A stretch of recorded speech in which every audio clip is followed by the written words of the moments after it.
In April 2025, President Donald Trump triggered a seismic shift in global trade by signing an executive order imposing sweeping new tariffs on nearly all imports. The announcement sent shockwaves through both domestic and international markets, as the world watched the United States take a bold, unprecedented step in economic policy. The new policy set a baseline tariff of 10% on most goods, with even steeper duties targeting specific countries and industries, most notably, China. This move was designed to fundamentally alter the landscape of global commerce, affecting everything from electronics to everyday household items. Tariffs on Chinese goods soared to an average of 54%, with some sectors facing over 60%. These dramatic increases hit industries like electronics, textiles, and machinery especially hard, making Chinese imports far less competitive in the U.S. market. For the first time, a 25% tariff hit all foreign-made cars, sending shockwaves through the global auto industry. Automakers scrambled to assess the impact, with some warning of higher prices and potential job losses both at home and abroad. Commerce Secretary Howard Lutnick declared, "I don't think there's any chance that President Trump's going to back off his tariffs. This is the reordering of global trade." The administration framed the move as a necessary correction to decades of what it called unfair trade practices. So, what is a tariff? Simply put, it's a tax on imported goods, making them more expensive for American buyers. When tariffs are imposed, importers often have no choice but to raise prices, which can ripple through the entire supply chain. The goal: encourage Americans to buy domestic products, protecting U.S. industries and jobs. Supporters argue that tariffs can help revive American manufacturing and reduce reliance on foreign goods, strengthening the nation's economic independence. But these costs often get passed down to consumers, raising prices across the board. Everyday Americans began to notice higher prices at the grocery store, on electronics, and even on cars, as the effects of the tariffs rippled through the economy. The announcement rattled financial markets, with the Dow plunging as investors realized the scale of the change. Uncertainty gripped Wall Street, and analysts warned of potential long-term consequences for global investment and economic growth.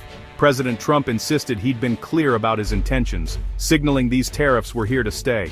He argued that tough measures were necessary to protect American interests and restore balance to international trade. The era of freewheeling global trade was over. A new, more confrontational chapter had begun. Countries around the world braced for retaliation, and global supply chains faced unprecedented disruption. And at the center of it all, the American consumer, navigating a new reality of higher prices, shifting choices, and an uncertain economic future. For most Americans, trade policy was once a distant concept, something debated in Washington or discussed on the news, but rarely felt in daily life. That changed when prices at the grocery store started to climb, turning abstract policy into a personal concern for families everywhere. Since the tariffs took effect, grocery prices have risen 2.7% in just a year, with nearly every month bringing new increases and fewer bargains on the shelves. The cost of coffee surged nearly 19%, a direct result of a 50% tariff on Brazilian beans, making a morning cup more expensive for millions. Ground beef is up almost 13%, putting a strain on family dinners and cookouts alike. Even bananas, a staple in many households, cost nearly 7% more, squeezing budgets further. While some items like eggs and butter have dropped in price due to other factors, the overall trend is unmistakable. Food is more expensive, and deals are harder to find. Tariffs ripple through the supply chain. Even US-made products often rely on imported ingredients or machinery, so the impact is felt far beyond imported goods. As those costs rise, so do prices for American-made goods, leaving shoppers with fewer, affordable options. Shoppers now face tough choices, forced to stretch their budgets further, sometimes putting items back or rethinking meals altogether. The weekly grocery run has become a frontline experience of the new economic reality, with stress and uncertainty replacing routine. Promises of lower prices have given way to frustration and confusion as families try to make sense of the changes. For millions, the abstract world of trade policy is now a very real part of daily life, felt at the checkout, at the dinner table, and in every tough decision about what to buy. The tariff impact goes beyond groceries. It's reshaping the cost of daily life in ways many Americans are only beginning to notice. Electricity bills are climbing too, putting extra strain on household budgets already stretched thin. Despite campaign promises to cut energy costs, average electricity prices have risen from $15.94 to 17.62 cents per kilowatt hour since January 2025. For many families, that means paying more just to keep the lights on and the air conditioning running. Tariffs on imported steel and cuts to renewable energy subsidies have driven up the cost of building and maintaining power infrastructure. Projects are delayed and upgrades are more expensive, slowing the transition to cleaner, more efficient energy sources. Surging demand from data centers only adds to the pressure, as these facilities require massive amounts of electricity to keep running 24/7. In the auto sector, a 25% tariff on all imported vehicles has pushed the average new car price above $50,000 for the first time. For many, that sticker shock is hard to ignore. Even American-made cars are more expensive, as they rely on global supply chains for parts and materials now subject to tariffs.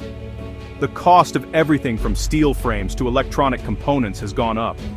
Automakers face a choice: absorb higher costs or pass them on to buyers.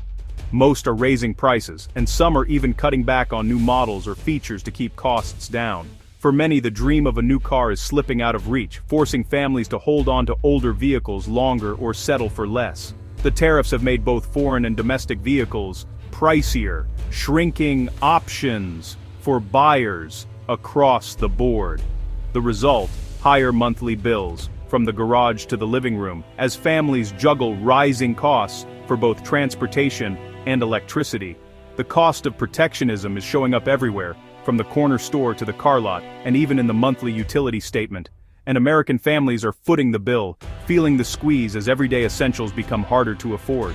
Why such sweeping tariffs? The administration argues they're a necessary response to decades of unfair trade practices. The goal: bring manufacturing and jobs back to the U.S. by making imports more expensive and domestic production more attractive. Reducing the trade deficit is another key aim, taxing imports to encourage Americans to buy less from abroad and sell more overseas. Tariffs are also seen as leverage in international negotiations, pressuring other countries on issues from trade to national security.